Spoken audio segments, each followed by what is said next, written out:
Hi guys, how's everyone doing?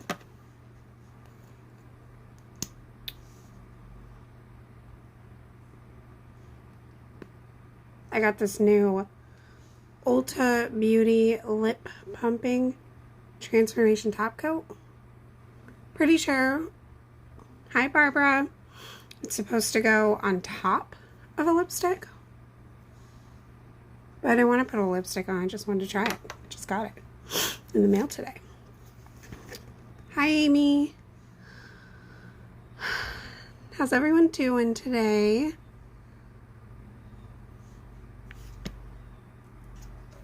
I'm hot. Today's probably going to be pretty short.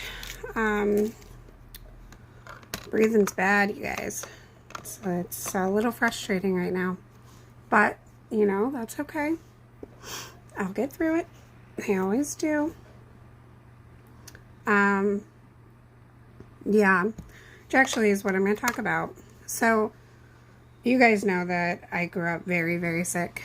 A lot of surgeries, in and out of hospitals. It's funny that I say it that way, that I grew up that way, because technically I still am. I guess I just don't see myself that way. I don't feel like I'm that person. But I definitely have ebbs and flows of when my asthma lung issues start to pop up. And this has been an ebb now for a few weeks, which is fine. And, you know, this morning, it's a new job that I have, and I went in, well, before I got there, I texted one of my coworkers. She's like my supervisor. She's not, but it's like she is. I love her. She's fabulous. I texted her and said, hey, I'm bringing my nebulizer in today. That way if I need it, I have it. Hi, Shoshana. And of course she was like, yeah, whatever you need. But it was really sweet because when I got there, she said to me, you know, you come first.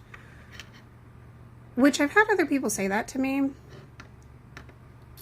But, you know, it's hard when you have a chronic illness or something that prevents you from being your best all the time. But I was talking about choices the other day, and I made a choice a long time ago that I didn't want my chronic illnesses, my degenerative lung disease, to control and define my life. That's not something I wanted. So that means that sometimes I have to take extra steps to live the life that I want to live. It doesn't mean that I'm not taking care of myself. I'm not ignoring it. I'm just doing more. Like, for example, when I'm healthy, I do my regular meds and I live my life. Half the time I don't even know where my inhaler is. When I'm having a flare-up, like I have been since I had COVID, I have to do extra stuff. When I start feeling myself getting sick, I have to do extra stuff. Like, the minute I start feeling sick, I start doing nebs every 4 to 6 hours to try to prevent what I'm going through right now. Steroids are, well, hospitals for me. I hate going to the hospital. But steroids are my last resort. Which I've been on steroids for a little over a month now, but I will take them. I also do a thing called a sinus rinse when I start noticing I'm getting sick. And I up my self-care, which I talk a lot about. You can ask Barbara. She's in my self-care week right now. And then when I get to the point where I'm at now I have to take it a little further, where I bring my nebulizer to work. And right now I'm doing it as needed while I'm there. But if needed, I would do it every 4 hours. But I'm there. And for me, that's a really big deal. Because it would be really easy for me to let my health define me. Hi, Teresa. It would be really easy to be like, I can't come in today. because I'm not breathing well. It's a really good reason to call out of work. It really is. But I want a life that that is mine. It is mine. And my life is mine. And I'm very proud of it. And that just means I need to take a few extra steps to make sure that it stays that way. Ruby wants to say hi. Say hi, Ruby. She's like a toddler. She's very demanding, this little girl. You're much cuter than I am, Ruby. I love you. So I guess the reason I'm sharing this with you guys is that oftentimes it took me years. It took me many, many years to learn how to live with my illness.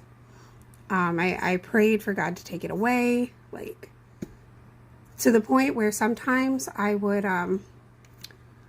let myself fall into an asthma attack and just pray and pray and pray that God would pull me out of it. I might cry. And then I accepted that that's not my life. That's not what God has planned for me, and that's okay. That's okay. But it doesn't mean that my life can't be great. It doesn't mean that my life can't be what I want it to be. And my life is what I want it to be. I run. Oops, sorry, hit my phone. I'm a runner. Not a very good one, but I do it. And doctors told me growing up I shouldn't do it, you know? I was told not to do all sorts of things. I work a full-time job. I do this on the side. You know, I go for hikes. I live my life. And I guess that I'm hoping that by sharing with you that it is okay to be chronically ill, it is okay. That doesn't mean there's anything wrong with you. It doesn't mean that you have to sacrifice everything to live with chronic illness. It means that there might be extra steps that you need to take to live the life that you desire. But you know what? It's more normal than you think, and you're not alone. All right. Mike's making me stuffed peppers for dinner. He's the best. I'm very lucky. So I'm going to go eat my dinner and do another nap and enjoy my evening. And I hope you guys do too. Love you. Talk to you tomorrow.